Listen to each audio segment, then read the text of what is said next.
we move the yard. Blast the sun wind! We'll make no headway against the sou'easter, sir. Hello, Mr. Haynes. Where's ship? Bring her round again. Aye, aye, sir. Stand by to worship! Bend your braces! Bend your braces! Come on, look lively there! Look lively there! Come on! On the feet, Scum! Get up! Come on, look lively there! Wilson! Level them up there, level them up! Come on! Move, you punch-street longshoremen, you! Move! Ease her off, quartermaster! Ease her off!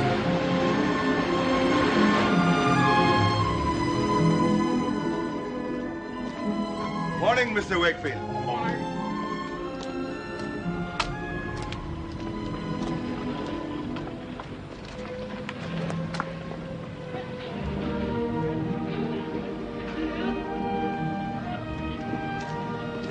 Wind shifting, Mr. Onedin. Ah, I thought it was too good to last. You mark my words, Mr. Simpson, it'll bring rain. It'll bring rain, you know. Aye, and lay the dust, Mr. Onedin. But bad for business, Mr. Simpson. Bad for business. True. Excuse me. Morning, Mrs. Furlong.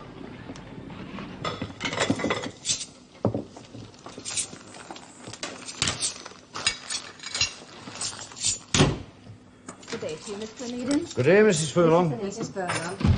Dinner, Robert. I'll close for the half hour. Your father always remained open. I know, but I shall start as I intend to finish. I'll spoil neither my stomach nor your cooking for the want of a few minutes.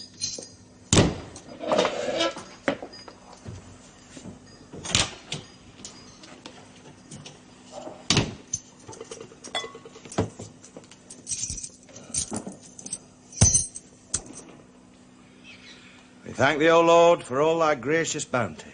Amen. A ship's been spoke up the point. I heard the gun. It could be James. We've a lot to be thankful for. A little shop, comfortable business. Seafaring is no life. I've always said so. It was James' own choosing. Ah, well, it's too late for him to change his mind now. Father left the shop to me. I can't imagine James serving behind a counter. Exactly. No sense of business, that brother of mine. No sense of business.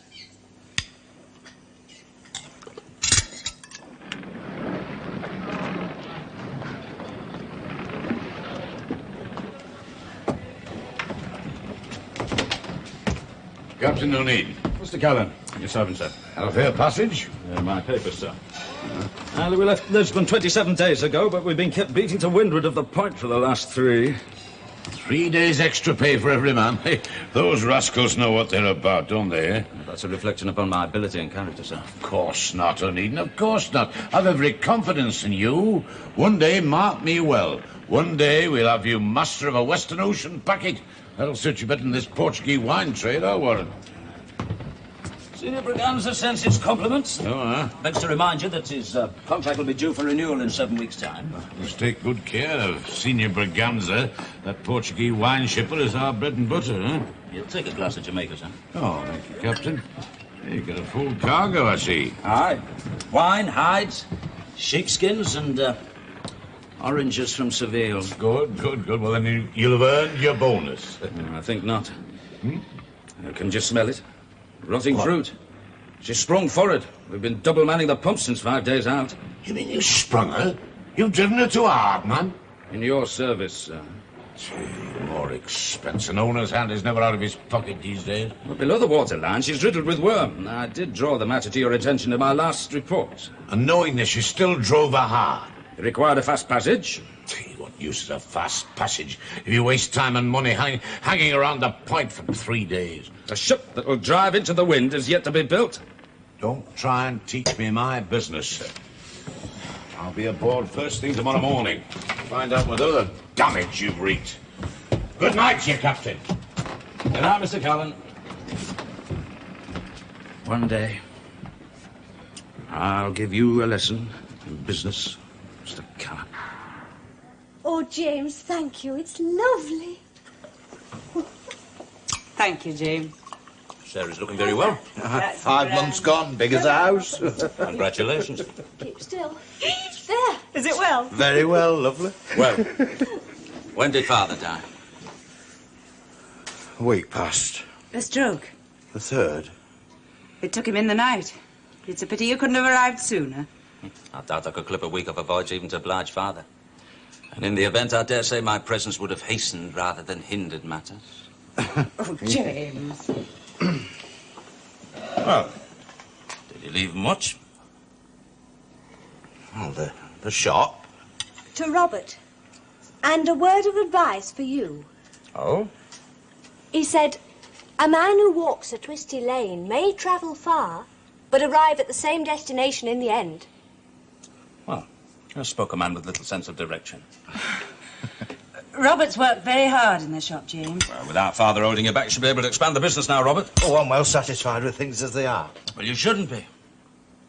Building ships 200 or more feet in length and clad in iron. Iron ships? Aye, 60 men to crew 'em and every man jack to be fed. Acres of sailcloth, miles of cordage. Now's your chance, Robert. Take it. The owners would never buy from a little man like me. And how could I afford fancy kickbacks to the masters, eh? Look, the owners will buy where he can show best profit. Look, there's a sight more to business than just plain buying and selling. Take my word for it. Look, I buy, I sell. Now, wherein lies the profit? In between. No, Robert. Profit lies with the man who possesses. The owner makes the profit, not the employee, however well paid. And he stands to lose most. And the man who has nothing loses nothing, lies in a poor man's grave. At the poor man's funeral. Oh, James, Will you be the you're better on for lying in a Father. rich man's grave, James? Aye, but I'll have worked for it. 200 cases of oranges destroyed and 20 casks of wine despoiled. There'll be no bonus for you this trip, Captain Onedin. Not a penny piece. You take your leave and report back next week. Very well, Mr. Callon.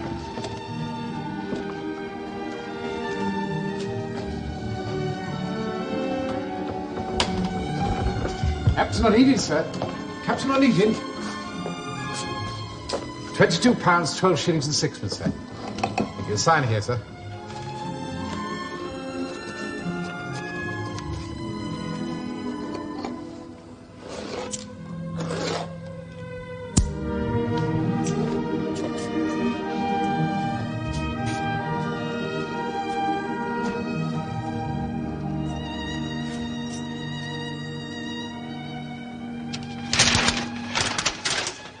Pay attention to your work there.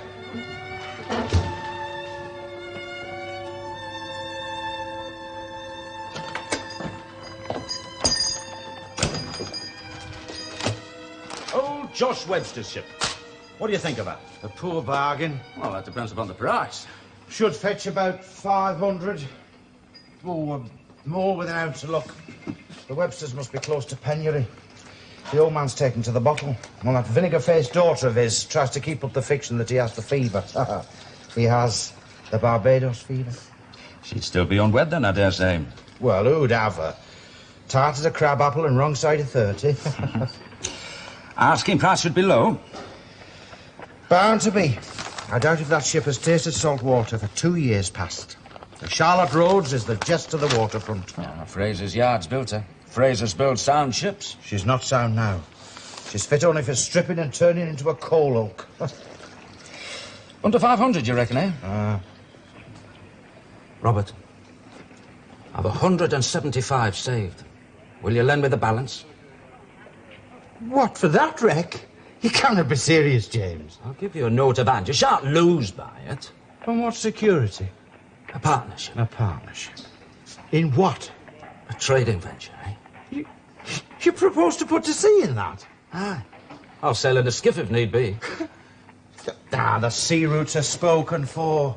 The owners would crush you, and they've no taste for competition. Look, £325, that's all I need, and I'll make your fortune for you. I doubt if I could put my hands on 325 shillings, much less pounds. Well, you've the shop and the stock. A shop and a stock? You're asking me to mortgage wife and family against a foolhardy venture that's doomed to failure before it even begins? You speak so grandly of the world as your oyster, but that shell has long been prized open. Shop and stock. Well, where do you intend to sail that wreck? And with what cargo?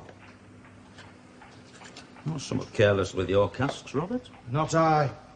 Fool of a drayman dropped it and lost me its contents, but I shall claim, never fear, I shall claim. Well, somebody will be out of pocket. Not I. Oh, manufacturer. Oh, the carrier. It's his responsibility. A carrier, eh? Mm-hmm. Robert, which has greater value? Cask or content? Well, the cask, naturally, it's made of seasoned oak, but it's of little value now. Vinegar? Ah, 9 gallons of it straight down the drain. Why, are you thinking of carrying vinegar on that oak? At least it might pickle its timbers. Not vinegar, Robert. Wine. The wine trade. Oh, for God's sake, James, you're not thinking of competing with Callon? Why not? He's had a good run for his money. Look, the Braganza contract has but 7 weeks to run. I think I see a way of snapping it from under Callon's nose. James, even if you had a ship, Callon would undercut any price you could offer. He can afford to.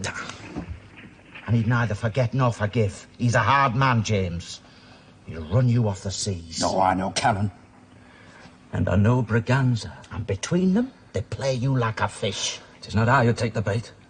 But I must have a ship. Now. Robert, will you lend me the money?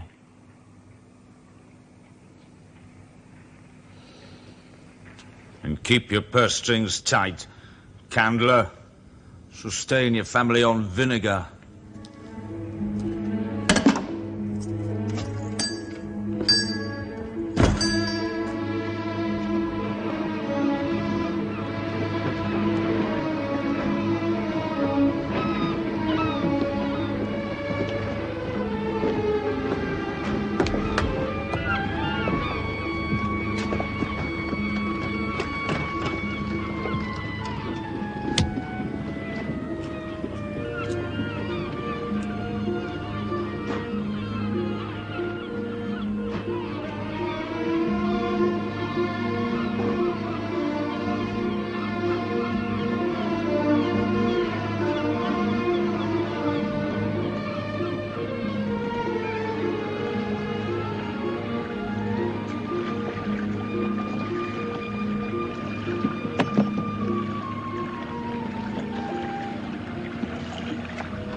Captain Onedin? Good evening, Miss Webster. I apologise for the lateness of the call and any inconvenience, but, Might I have a few moments' conversation with your father? To what purpose? A matter of business. I'm sorry, sir, but Captain Webster is indisposed. It is a matter of some consequence. To you? Or to us? Well, I had hoped to make an offer for the ship. Might save the bother of public auction. Private sale? Do you represent yourself alone or others? With respect, Miss Webster, but my business must lie with your father. Very well. If you'll step inside, I'll inquire if my father will receive you. Thank you.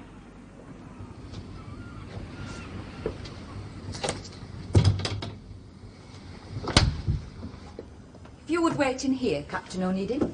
Thank you, Miss Webster. You will not object to the presence of a woman during your discussion. My father is a sick man, and I would not have him taken advantage of. I understand. You may smoke if you wish. Thank you. It's time, daughter. It's time for my tot. Oh, Father, do try and pull yourself together. I need my tot. We have a visitor. I can't see no one without I have my evening tot. A gentleman neighbour inquiring about the ship. I'm entitled. Couldn't you have shaved, just for once?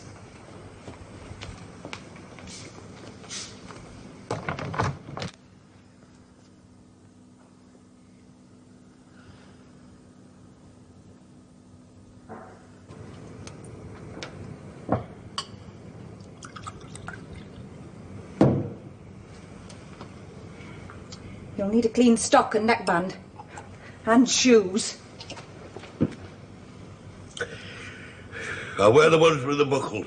My buckle shoes and my uniform. You've no other, all else is in pawn.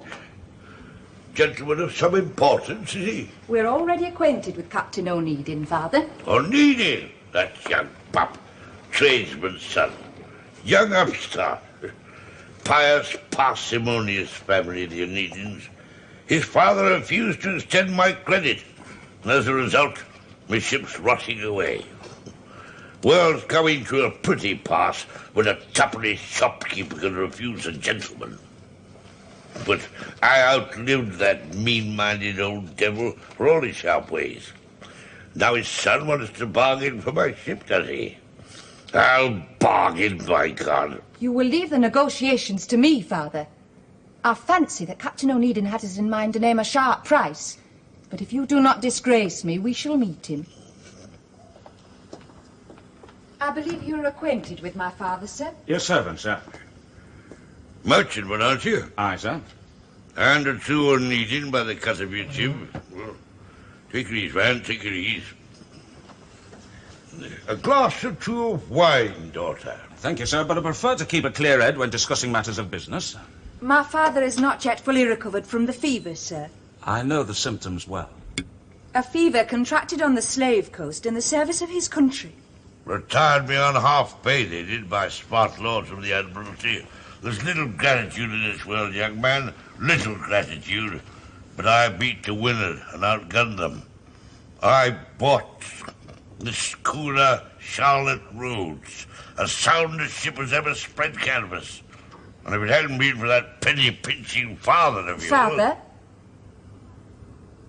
We understand, Captain Onedin, that you wish to make an offer for the ship. A lovely vessel, worth a fortune in gold. A seaworthier vessel as you'll find in a year's search, made of good British oak. I know all there is to know about the Charlotte Road, sir. How much are you asking? 650 guineas. I must tell you, Miss Webster, that I've spent the entire morning going over that ship from stem to stern and from truck to keel. And your offer, sir? I must also tell you that I've made diligent inquiries as to your circumstances. You are impertinent, sir. Insolent jackanapes. Business is a matter of negotiation. Before one can negotiate with certainty, it is necessary to fully comprehend the strengths and weaknesses of the other side. Tradesman's trickery. I'll not have it. Damn you, I'll burn the ship first. You have an offer in mind? I have. And what is it?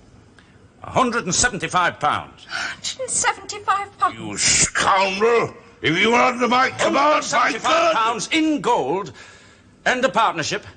We make out a proper form of agreement, and I'll undertake to refit the ship. Yes, and wring us dry, you rogue, like your father did before you. I'll have none of it. Show this bleach in the door. Partnership? We would make a profit, Miss Webster. A steady and increasing income to set against small capital, which Captain Webster's fever would suck dry within a year or two. You young scallywag! If I had half my strength... You'd not be in the straits you find yourself in now. Well, Miss Webster... You're a villain, sir. A smooth-tongued, thieving villain. Do be quiet, Father. We should require proof of more than good intent. The ship is mine. I will not sell. Don't listen to him, man. Get him out of my sight. If you please, Captain Onedin, my father desires to consider the matter closed. This way, please. I think we may speak more privily here.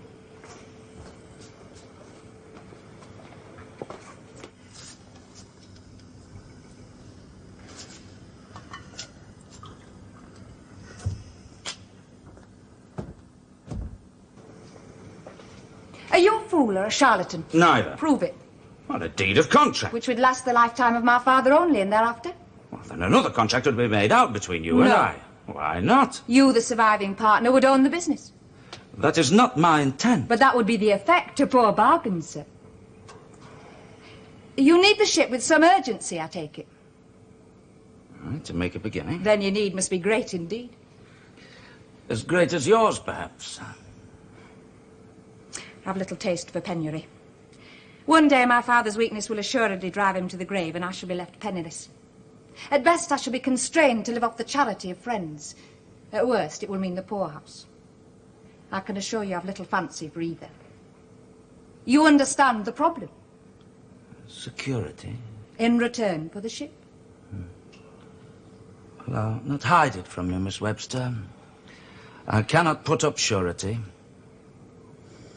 And there is my father to be considered. He's a weak and foolish old man, but I would not see him destitute. There is only one form of partnership that would ensure the sort of security I require. And the ship would not cost you 1 penny apiece. What? As a dowry. What? There is only one way a woman may escape poverty, Captain Onedin. Marriage? A not uncommon arrangement. You strike a hard bargain, Miss Webster. Am I so unbecoming? Well, I'm no great romantic, but matters such as this requires a deal of thought. And I took you for a man quick to decision. You might not find me so great a catch either. I should have the protection of your name and a share in your success. Yeah, or failure. I think you and failure to be poor bedfellows, Captain Onedin. Which is a grave risk. Then we will say no more of it. Well, I mean for you. Oh? Well, I ask you to consider carefully, Miss Webster. You might be exchanging one form of poverty for another.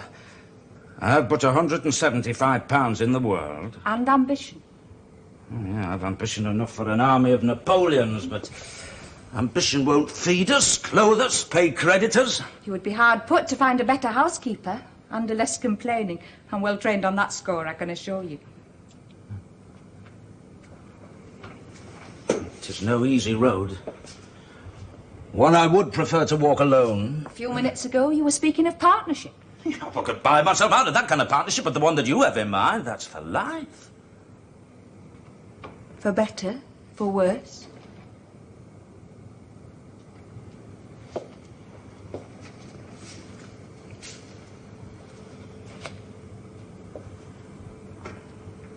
For richer or poorer.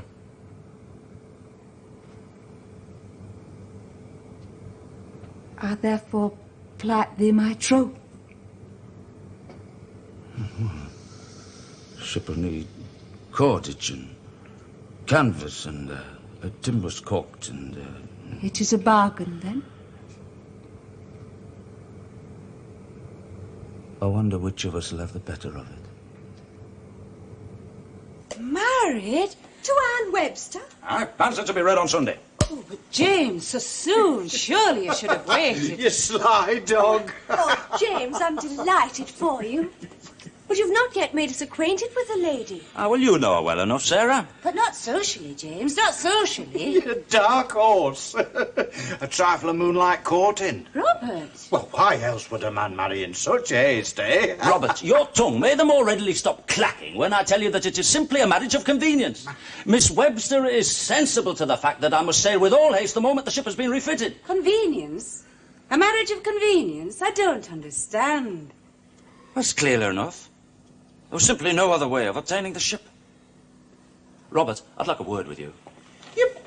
You're marrying her for the ship? You cannot be serious, James. Oh, he's mad. He's quite mad. He's taken leave of his senses. Oh, James, you simpleton. I see no humour in the situation. It's as valid a reason as any for contracting an alliance. Contracting an alliance? You speak as if you were marrying into property.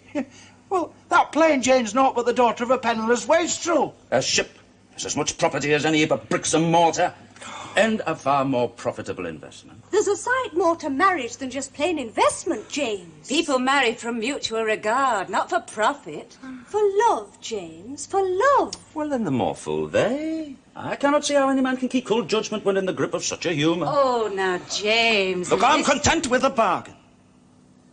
No more to be said. Robert, I wish to discuss a matter of business with you.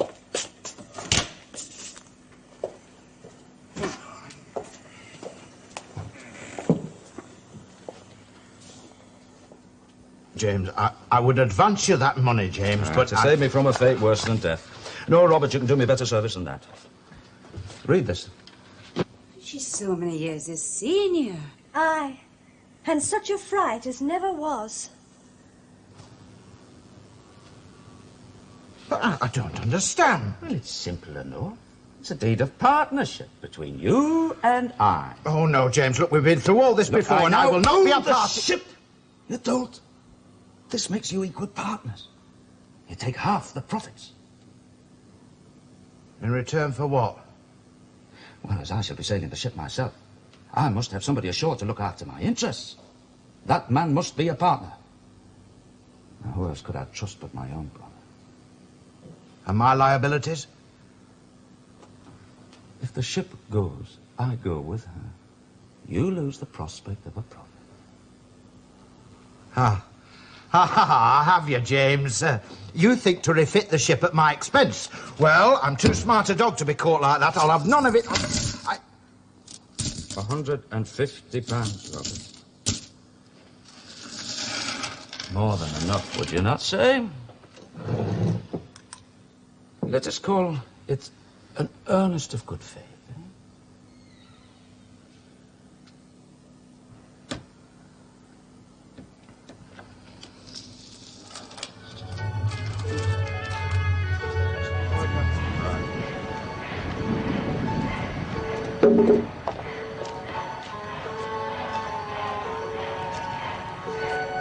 That lot will do us.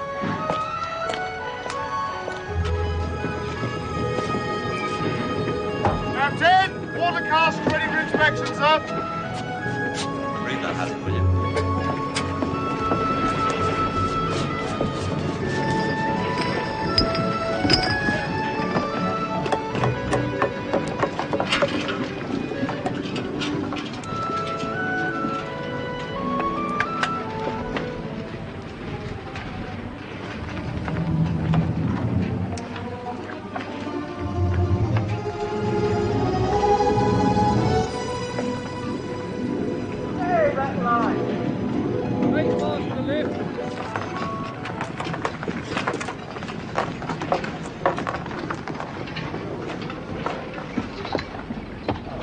James, I want a word with you, please.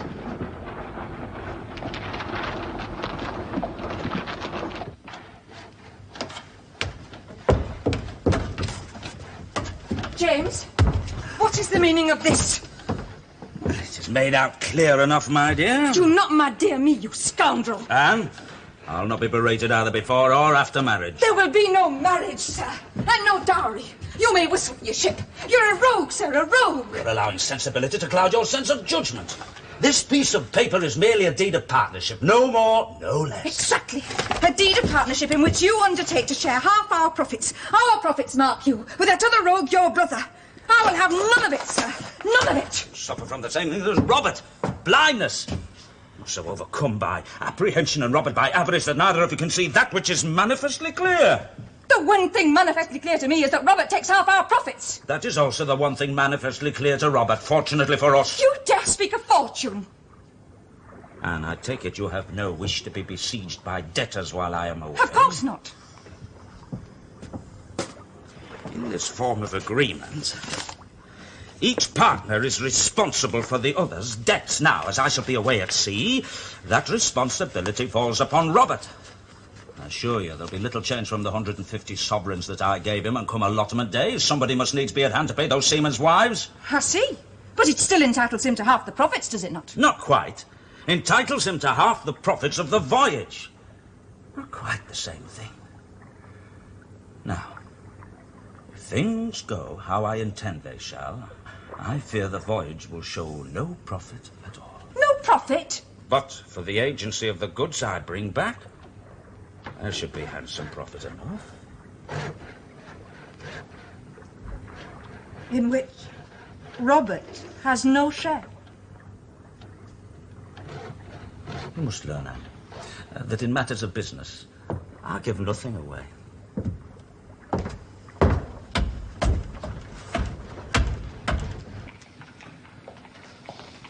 Agnew? Yes, Mr. Callon? The Braganza contract. Immediately, Mr. Callon.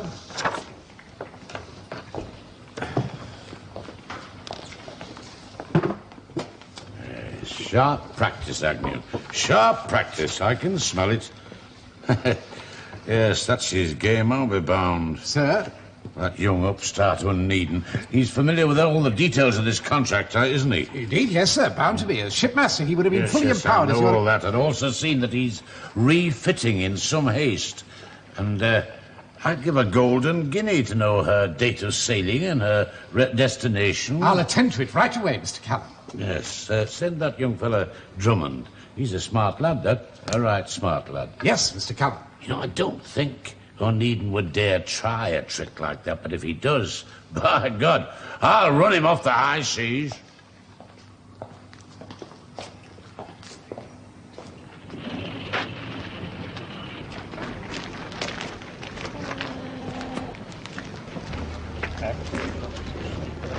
Morning, lads.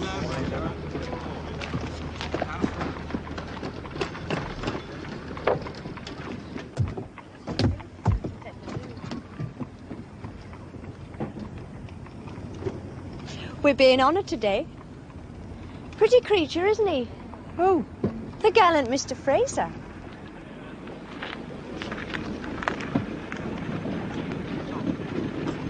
He has a dreadful reputation. Oh? Quite the ladies' man, it is said. I don't doubt that he's come to see James on a matter of business, but he mustn't glimpse me like this. Oh, I'm sure Mr. Fraser too polite a man to notice.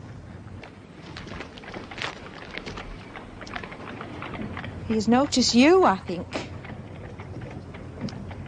He really is quite a flirt. I think you're too bold, Elizabeth. I'm perfectly safe with you as chaperone, Anne. Permission to come aboard, sir? Aye, if you must. He is coming aboard. You're not my responsibility. But I'll not endure Mr. Fraser seeing me like this.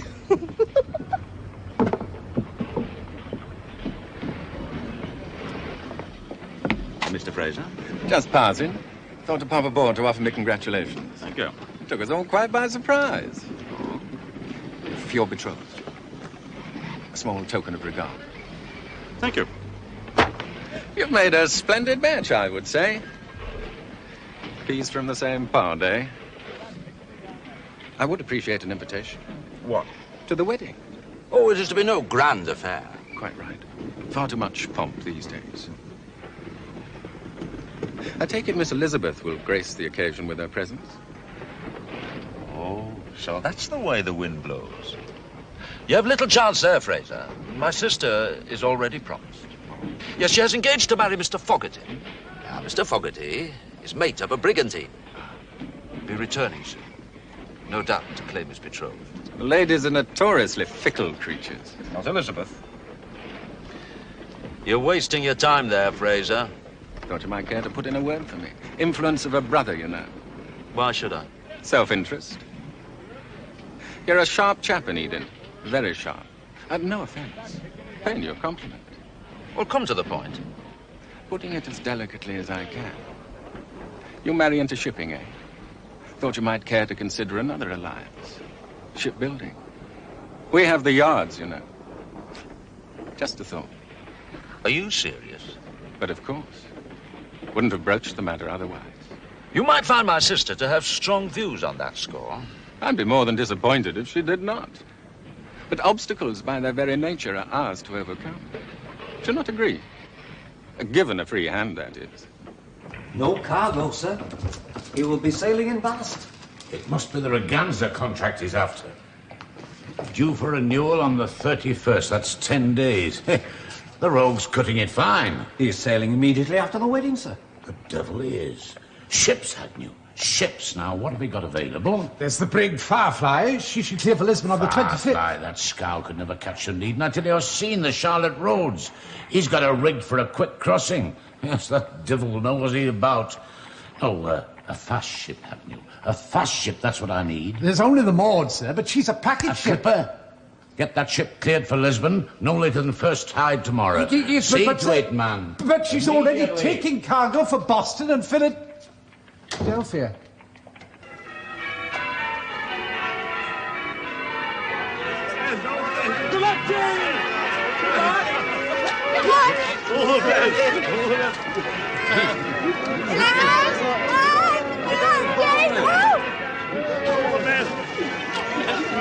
Why are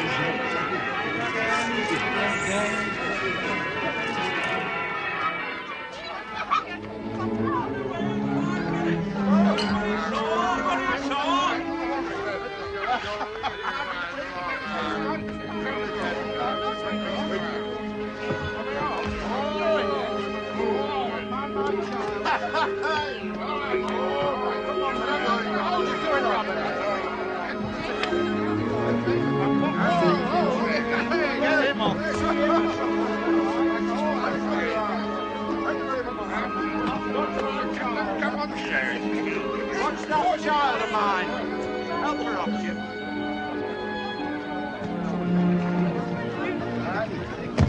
Now be careful. I'm sailing with you, James. Ship's no place for a woman. A wife's place is beside her husband. There's no Western Ocean going packet. We'll make shift. It can be dangerous. I shall drive her hard. I intend to take the inshore passage. Then my best place is surely here. For I've no more fancy for widowhood than spinsterhood, James. We sink or swim together. Very well, then. Clear the gangway. Let go forward. Let go aft. And the braces. Make it fine.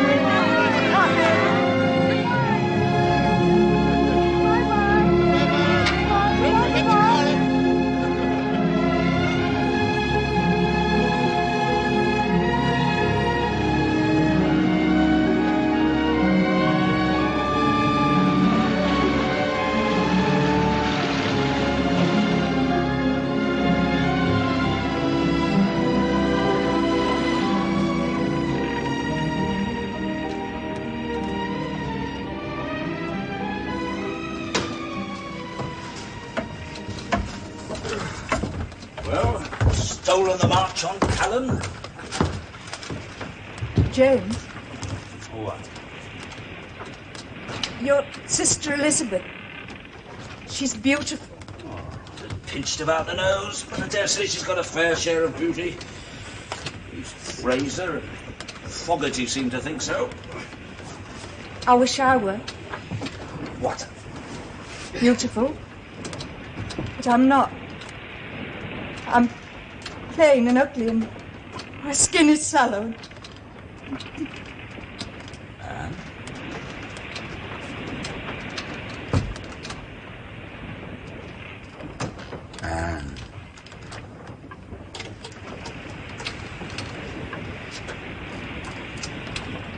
Men married for beauty alone. The power of lonely women in the world.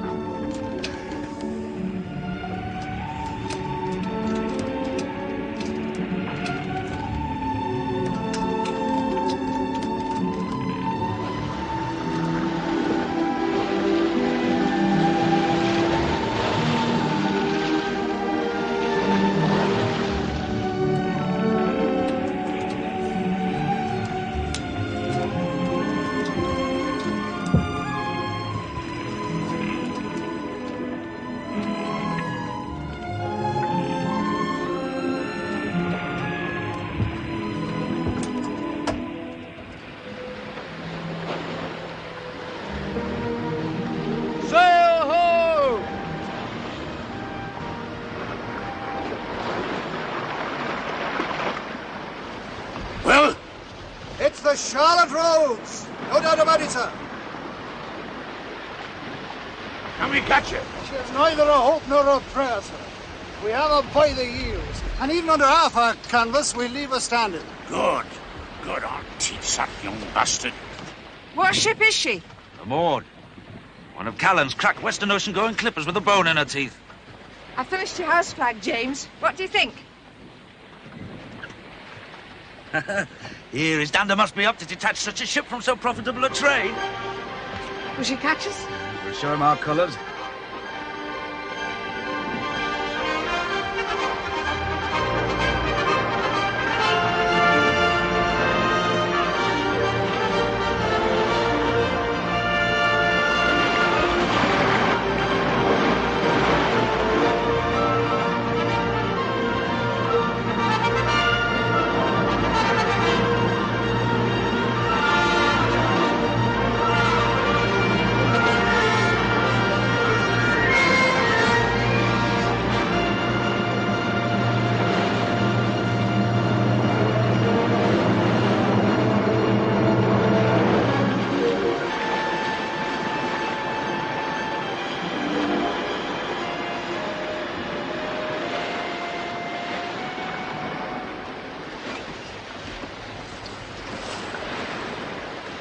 topsails below the horizon. We've beaten him, Davis. We've beaten him. And now I'll crush him.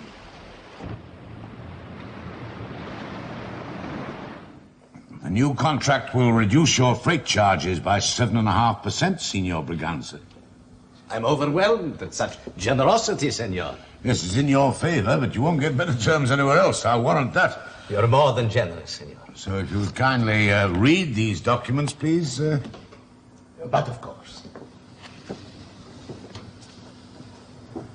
I don't understand you, James. Callon has arrived first. Still take me for a fool. What? I've been racing time, not a ship. I wrote to Braganza asking for an appointment and requesting that he delays meeting with Callon until I've had an opportunity of discussing my proposals. But will he? Well, he'd be a fool not to. And he's no fool. More than satisfactory, senor. Yes, I shall have to answer to my shareholders, no doubt, but I thought it was the least I could do in return for the long and profitable association between our two houses, Signor. You will sign? Why not? And you were in such haste to bring me the good news that you came by packaging. I'm honored, senor. It's one of my maxims that when it comes to a question of business, principle should deal with principle. An admirable sentiment, senor. So if you'd kindly sign these contracts, Signor. I see another British ship has come to anchor. A schooner, I think. Yeah.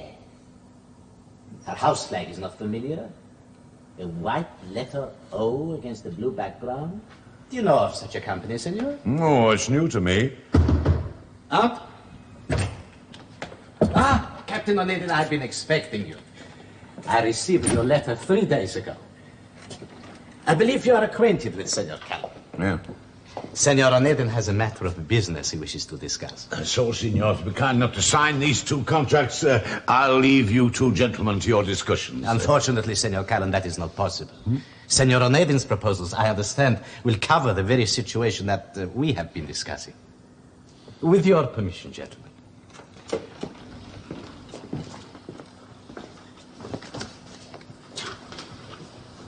$7.50%, senor. Well, I'm not the man to stint when business is at stake.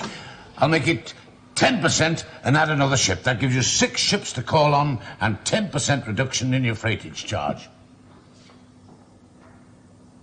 You have no comment, senor? Then you put me in some difficulty. Without knowledge of your proposals, I must drive with the devil, eh? I can better anything that Callon can offer. I'll put an end to this lottery. 15%. Now, beyond that, no man can show a profit. I can. He's got but one ship. Well, I shall have more. How? That's my affair. I'll offset my losses against my immigrant trade. 20% for the first 6 months, 15% for the next 6, and thereafter an option to renew. Now, if he tries to better that, he'll bankrupt himself and you. I'll carry your wine free of all charges. What? You'll find small profit there, I think, senor. He's mad. I shall find profit enough if I'm made your sole agent for the United Kingdom. I see. No, it's impossible to sail a ship on commission alone. I shall also want a contract guaranteeing that my ships, and my ships alone, have the concession of returning your empty wine casks. I begin to understand.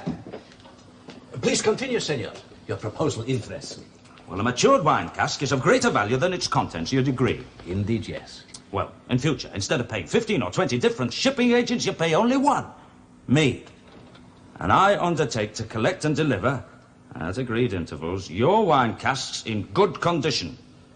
I'll discuss the matter of their freight charges later. It is a clever scheme. A too clever behalf. If it's your empty barrels you're concerned with, Senor Callon, please. Where does a man in my position place his trust? That is the question I must answer. In you, senor? Well, in all the years of our business, your rates have gone up and never once come down. Until now. Certainly you will serve me at any price. But is it to serve me? Well, I think not. To drive competition with new ideas of service of the seas, that, I think, is your intention. You'd have no English trade at all if it weren't for me. By God, Braganza, When the competition is no more, Senor Callon, What will happen to your charges then? They'll remain where I quoted them. Captain Onedin has made a better offer. Good day to you, senor. You've not heard the last of this, Braganza. Nor you, Onedin. I'll drive you off the seas. You'll learn, by God. You'll learn. And now to business. First, you will require a note of authorization. Then, there is the matter of your commission, and you will explain to me in detail. Well, your empty wine casks are stored in warehouses and transit sheds throughout the length and breadth of the United Kingdom. I undertake to collect all your casks in my warehouse. Oh, you have a warehouse, senor? I will have.